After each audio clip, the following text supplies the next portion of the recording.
खुशी महसूस हो रही है। किस तरह आप सब भी ये जो प्रेम दिलों में लेकर, परमात्मा के प्रति भक्ति के भाव दिलों में लेकर, सदगुरु के प्रति शुक्राने के भाव दिलों में लेकर यहाँ पहुंचे हैं, तो आपके भावों को देखकर भी हृदय बहुत प्रसन्न। और किस तरह निरंतर पिछली कुछ देर से महापुरुषों ने गीतों द्वारा और वचनों द्वारा परमात्मा के जिक्र किया, भक्ति का जिक्र किया, प्रेम का जिक्र किया और सबको यही आवाज दी कि इस परमात्मा का जिसका तुम नाम ले रहे हो, इसके दर्शन कर लो। जैसे दास के पीछे भी जो हरदेव वाणी की पंक्तियां लिखी हैं कि जिसकी भक्ति, जिसकी पूजा, उसका ज्ञान जरूरी है। तो ये क्यों इंसान को ये पैगाम देना पड़ता है? क्यों इंसान तक इस बात का पैगाम कि आओ रब के दर्शन कर लो?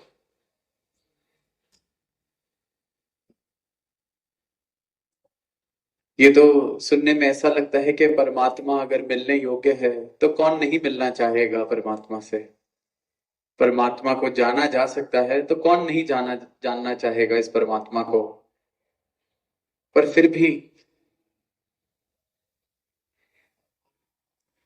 ये साकार रूप में आकर परमात्मा अनेकों पीरों के, पैगंबरों के और आज सदगुरु माता जी के रूप में यहाँ इस धरा पर ये पैगाम दे रहे हैं, देते आए हैं कि जिस ज्योत का तू अंश है उस ज्योत को जान ले। इंसान ने अपने जीवन में इतनी उलझने बना ली हैं अपने लिए कि वो उस उलझन में जीते जीते उस उलझन का आदी हो चुका है। इतनी समस्याएं अपने लिए खुद बना के बैठ चुका है कि अब शायद उन समस्याओं के बिना जीना उसको खुद ही नहीं गवारा। इतने भ्रम, इतनी दीवारें, न जाने क्या क्या अपने आसपास ऐसे बना के बैठ चुका है इंसान। उलझ गया है। कहता तो है कि मुझे स्वतंत्र होना है, आजाद होना है, पर आजाद होना नहीं चाहता। शब्द तो उसके कहते हैं कि ये कहां हम फंस गए हैं, कैसा ये जीवन में जी रहा हूं, पर उसके परे, उससे आगे वो जाना भी नहीं चाहता। कोई उलझन सुलझती है तो कोई नई उलझन फिर वो खड़ी कर लेता है अपने लिए।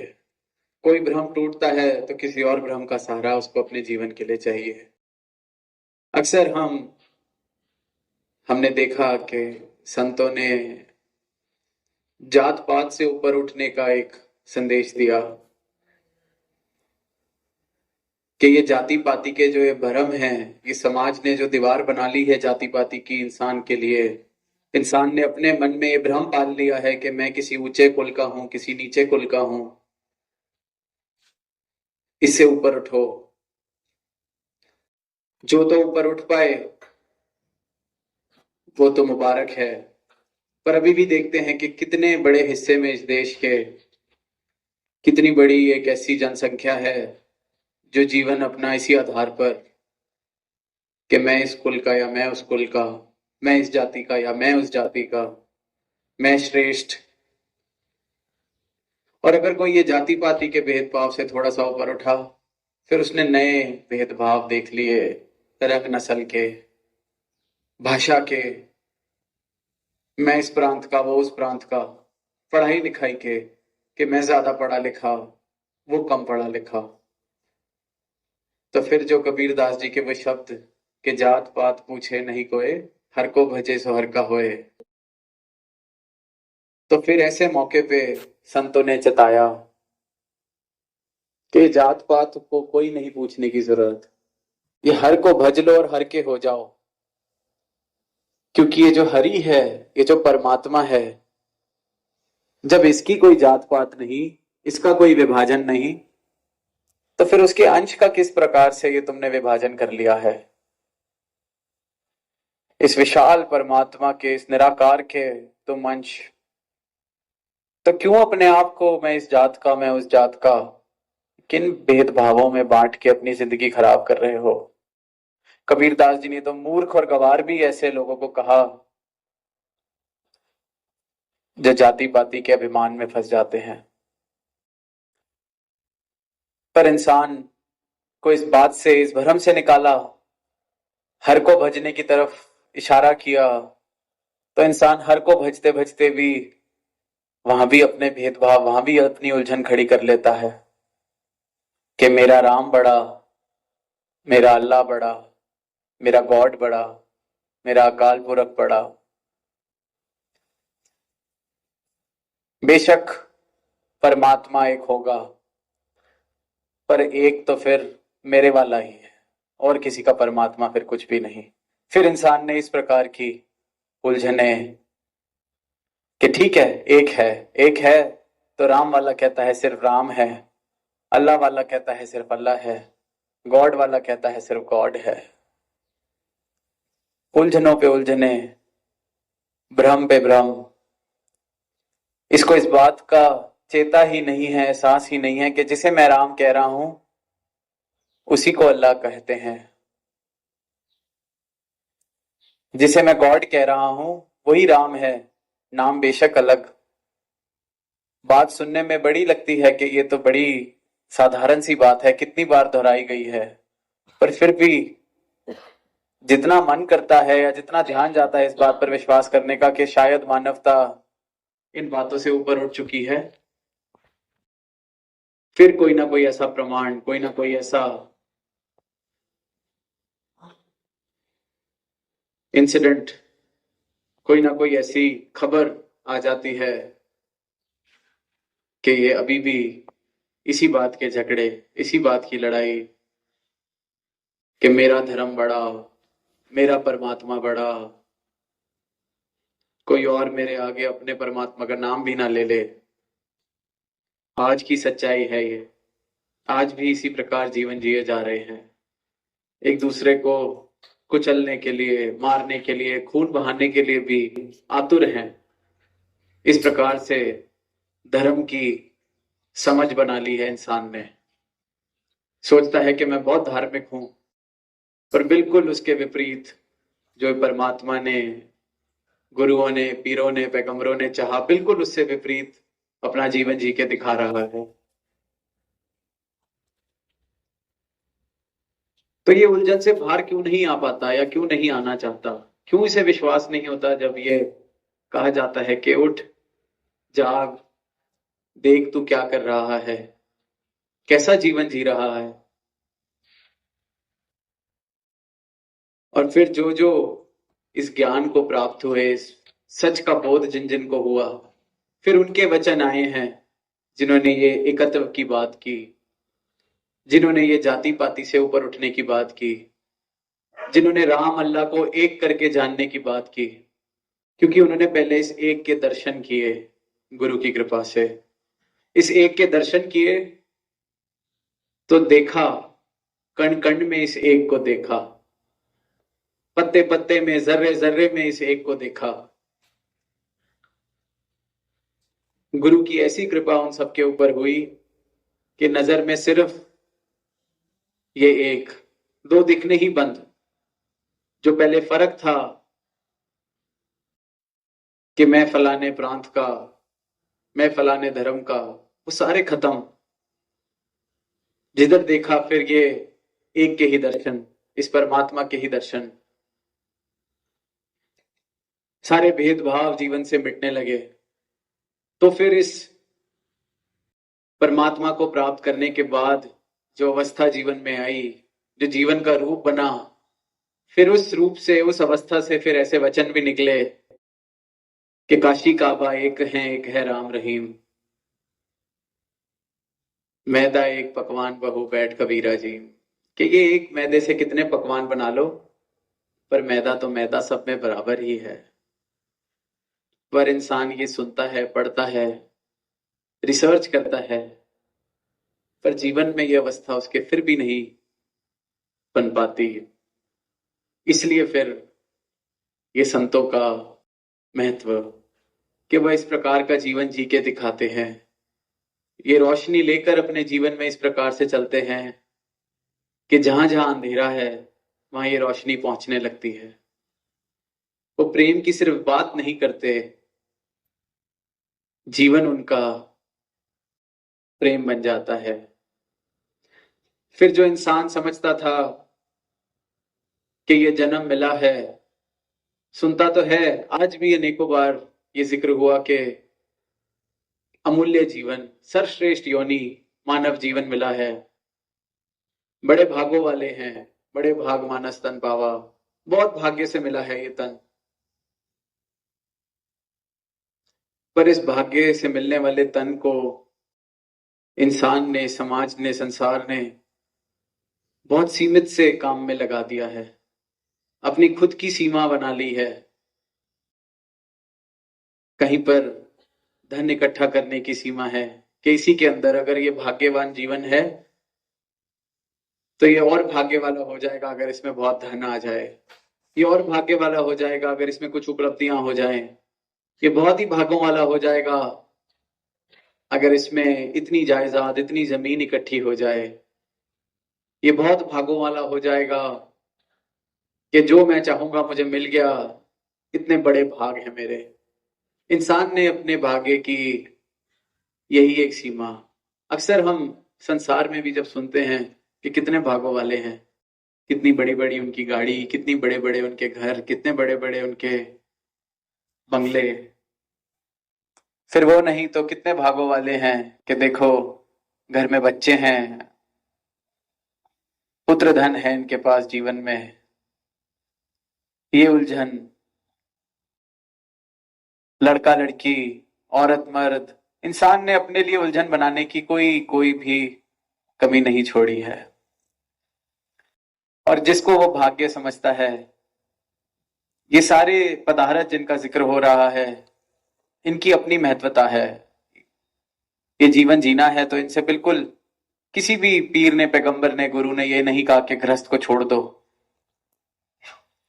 या इन सब पदार्थों के उपयोग से दूर हो जाओ। अगर कबीरदास जी जैसे भक्त हुए हैं तो वहीं राजा जनक जैसे भी भक्त हुए हैं, मीराबाई जैसे भी भक्त हुए हैं। तो ये माया का या इन संसाधनों का ये किस मात्रा में किसी के पास है, इसका भक्ति से लेना देना बिल्कुल भी नहीं है। जिनको मैं समझता था कि मेरे भाग्य बड़े ऊंचे हैं क्योंकि ये पदार्थ मेरे पास है, क्योंकि ये ताकत मेरे पास है, तो वो सब व्यर्थ हो जाता है। इसलिए संत डंके की चोट पर ही आवाज देते हैं कि अपनी नींद से जाग जाओ, उठ जाओ। पर इंसान ने कहीं ना कहीं ये मायावी जो संसार है इसके साथ राजी हो गया है, क्योंकि इतना बड़ा संसार, अरबों खरबों की जनसंख्या, जिसमें से सबके सब इन्हीं उपलब्धियों के पीछे दौड़ रहे हैं, इन्हीं उपलब्धियों को पाने का उपाय कर रहे हैं। तो सारा समाज और सारा संसार, सारे के सारी ये मानवता राजी हो गई है कि जीवन में अगर ये आए हैं तो बस यही एक उद्देश्य है कि जितना ज्यादा से ज्यादा उपलब्धियां कर ली जाएं, जितना ज्यादा से ज्यादा धन इकट्ठा कर लिया जाए, जितनी पढ़ाइयां कर ली जाएं, जितनी ताकत बटोर ली जाए। क्योंकि जहां देखते हैं सिर्फ यही चर्चा है। खुद को अगर मैं सफलता के पैमाने देखता हूं, मेरे मित्र मुझे अगर सफल तभी देखेंगे जब मेरे पास इतने पैसे होंगे या मैंने इतनी डिग्रियां कर ली होंगी, नहीं तो ये जीवन ही बेकार है। इस बात से सब राजी हो चुके हैं। हम अक्सर, दास को कल भी जब अवसर मिला संगत में तो यही बात एक आई कि अक्सर हम एक कुएं के मेंढक का जिक्र सुनते हैं जब हम किसी के लिए ये शब्द यूज करते हैं, इनका उपयोग करते हैं, तो मन में भाव यही होता है कि इसको तो अपनी इस चार दीवारी के अलावा कुछ पता ही नहीं है। कुएं का मेंढक है, इसको बाहर की दुनिया का कुछ पता ही नहीं है।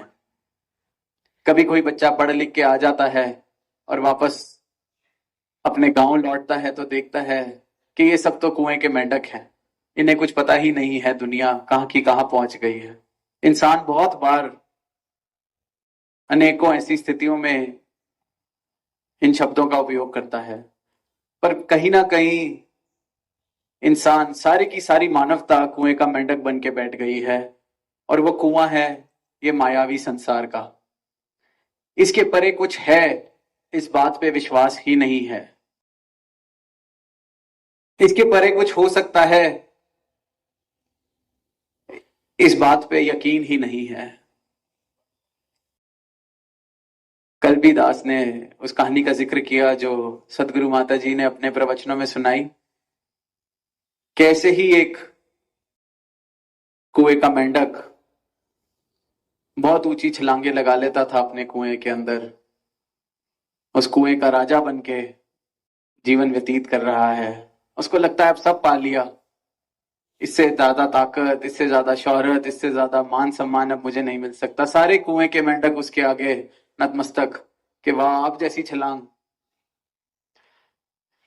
तो उसे कुएं का एक मेंढक जो बड़े साल से कहीं चला गया था, वो वापस लौटता है, तो वही कुएं का जो राजा है वो बुलाता है कि कहाँ इतने सालों बाद तुम आए हो, कहाँ थे। तो वो आगे से बोलता है कि मैं ऐसे ही कुएं से बाहर गया, तो जाते जाते इतने साल इधर उधर गया, तो बाहर जाकर जाना कि सागर जैसी, समुद्र जैसी भी एक जगह है, एक चीज है। तो उसने पूछा कि ये समुद्र क्या होता है, जो कुएं का मेंढक था। तो उसने बताने का प्रयास किया कि बहुत ही विशाल, जितना तुम सोच भी नहीं सकते, इतना विशाल समुद्र है जिसमें पानी ही पानी जहां तक नजर जाती है, बड़े बड़े जहाज वहां चलते हैं, गहरा है। जितने शब्दों से वो, जो शब्द वो ढूंढ पाया समुद्र की व्याख्यान करने के लिए, उसने इस्तेमाल किया उन शब्दों का। तो वो जो कुएं का मेंढक, जो उस कुएं का राजा था, वो कहता है अच्छा रुको। तो वो एक छलांग लगाता है, कहता है इतना बड़ा है सागर तुम्हारा। वो कहता है नहीं, बहुत बड़ा, ये तो कुछ भी नहीं है तुम्हारी छलांग उसके आगे। वो कहता है रुको। फिर वो एक और छलांग लगा के दिखाता है उसको, कहता है इतना बड़ा होगा। तो आगे से कहते हैं नहीं, ये भी कुछ नहीं है, तुम अंदाजा ही नहीं लगा सकते समुद्र कितना बड़ा है। तो फिर वो आगे से कहता है अभी आप रुकिए। तो वो कुएं के एक छोर से दूसरे छोर तक उस कुएं की छलांग लगा देता है, कहता है इतना बड़ा, इससे तो बड़ा नहीं हो सकता। तो वो फिर आगे से हंस के कहता है कि नहीं, आप अंदाजा ही नहीं लगा सकते, बहुत ही बड़ा, बहुत ही विशाल है सागर तो वो जो राजा होता है कुएं का, वो कहता है बस बहुत हो गया, अब बेवकूफ किसी और को बनाना। ये सागर की बातें तुम किसी और के साथ करना जो तुम्हारी बातों में आ जाए। मैं कोई छोटा मोटा ऐसा मेंढक नहीं, मैं इस कुएं का राजा हूं, मुझसे ऊंची छलांग कोई नहीं लगा सकता। ये सागर वागर की बातों में जो फंसे तुम्हारी, उनको फंसाना। सात संगत, मानव का, इंसान का भी यही हाल। लगभग ऐसे ही इस संसार में जितनी उपलब्धियां, जितनी छलांग लगा ली, उसको लगता है बस इससे ऊंचा, इससे बड़ा तो कुछ हो ही नहीं सकता। फिर कोई आवाज देता है कि इसके परे बहुत कुछ है, ये तो कुछ भी नहीं है। तो उसे लगता है नहीं नहीं, ये बातें तुम किसी और से करना जो तुम्हारी बातों में आ जाए। पर वहीं फिर संतों ने ऐसे ऐसे जीवन भी जी के दिखाए हैं जहां सारी मानवता को जगाने का प्रयास किया गया, जिन जीवनों के द्वारा। कि इस संसार में रहते हुए इस संसार का रंग ना चढ़ने दिया अपने ऊपर। सारी खुशियां, सारे सुख, सारे पदार्थ, सब कुछ, उन सब का उपयोग किया, पर किसी का भी रंग नहीं चढ़ने दिया। ऐसी सुंदर जीवन जीने की कला जी के दिखाई, क्योंकि उन्होंने जान लिया कि सत्य क्या है। ये परमात्मा जीवन में आ गया। फिर ये जितनी दातें हैं, जब ये दांतों को बनाने वाला, ये दातें देने वाला दातार मिल गया, दातार जीवन में आ गया, तो फिर जीवन फिर उसके आधार पर हो जाता है। सारा का सारा जीवन इस परमात्मा पर आधारित। फिर मेरे सारे भ्रम टूटने लगते हैं। फिर जो अब तक मैं अपने आसपास दीवारें बना के बैठा हुआ था, जो मैं उस कुएं में जी रहा था, जहां पर मैं राजी था जाति पाति से भी, जहां पर मैं राजी था रंग नस्ल के भेदभावों से भी, जहां पर मैं राजी था अपने जीवन का मूल इस बात से लगाने के लिए कि मेरी कितनी ऊंची छलांग है, कितनी मेरी धन दौलत है, कौन सी गाड़ी मैं चलाता हूं, कितने मेरे बच्चे हैं, कितनी मेरी जमीन है। फिर ये सारे जो मेरे भ्रम हैं वो गिरने लगते हैं। ये समझ आने लगती है कि किस चीज के साथ नाता अपना जोड़ रहा हूं मैं। फिर वो सब होते हुए भी उतने मायने रखने बंद कर देता है। ये बात समझ आ जाती है कि ये गुजरान मात्र, ये जीवन को जीना है तो इसके इस्तेमाल के लिए, इस जीवन के आराम के लिए। पर जीवन की परिभाषा इन पदार्थों से बननी मेरी बंद हो जाती है जब सत्य मेरे जीवन में आ जाता है, जब सदगुरु की कृपा मेरे जीवन में हो जाती है। और ऐसे ही अनेक भ्रम हैं इंसान ने परमात्मा के विषय में बना रखे कि परमात्मा शायद किसी तीर्थ पर छुपा बैठा है, परमात्मा शायद कितने उपवास करने के बाद मिलता है, परमात्मा शायद कितनी जीवन में संजीदगी आ जाए उसके बाद मिलता है। अनेकों अनेकों भ्रम। कभी कभी ये देख के भी इंसान हैरान हो जाता है कि कोई भक्ति में नृत्य कैसे कर रहा है, खुशियां कैसे मना रहा है। उन्होंने ये भ्रम भी पाले हुए हैं कि बिल्कुल मौन रख के इतने गंभीरता से जीवन जीना पड़ता है अगर परमात्मा को प्राप्त करना है तो वह हैरान होता है। क्योंकि यही हाल कुएं, जिस कुएं में पैदा हुआ इंसान, उसी कुएं के नियम उसने अपने जीवन के लिए बना लिए। अगर मैं एक ऐसे घर में पैदा हो गया जहां माला फेरी जाती है, तो माला फेरना मेरे लिए परमात्मा हो गया। किसी ऐसे घर में पैदा हो गया जहां पर परमात्मा का नाम भी नहीं लिया जाता, तो मैं नास्तिक हो गया।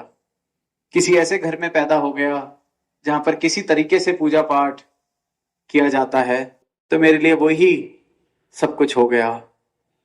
वो मेरा अपना कुआं बन गया, उसके परे मैं जाना ही नहीं चाहता। एक इंग्लिश में वर्ड यूज करते हैं कंफर्ट जोन, कि जिस चीज से मुझे आराम मिलता है, जिसमें मैं आराम में हूं, जिस चीज के साथ मैं राजी हूं, उसके परे मैं जाना ही नहीं चाहता। और ये परमात्मा के विषय में नहीं। कंफर्ट जोन जरूरी, ये जो एक संसारिक यात्रा हम करते हैं, बच्चे पढ़ाई करते हैं या जॉब करते हैं, तो आजकल लीडरशिप में जब बात की जाती है कि come out of your comfort zone, if you want to succeed come out of your comfort zone, कि जो चीज तुम्हें, जिस चीज से तुम राजी हो, जिस चीज से तुम्हें आराम मिलता है, उससे बाहर आना पड़ेगा अगर जीवन में सफलता प्राप्त करनी है। अक्सर संसार में ये बात की जाती है। साथ ही में इस परम सत्य को, इस परमात्मा को अगर पाना है, तो मुझे भी जिन बातों से मैं सालों साल से राजी हूं कि नहीं, ऐसा ही मुझे अपना बर्तन खाली करना पड़ेगा। मुझे वो बर्तन खाली करना पड़ेगा ताकि उसमें वाकई जो ये परमात्मा का विराट रूप है वो समा सके। मुझे इस बात से ऊपर उठना पड़ेगा कि मुझे सब कुछ आता है, इसको जान लें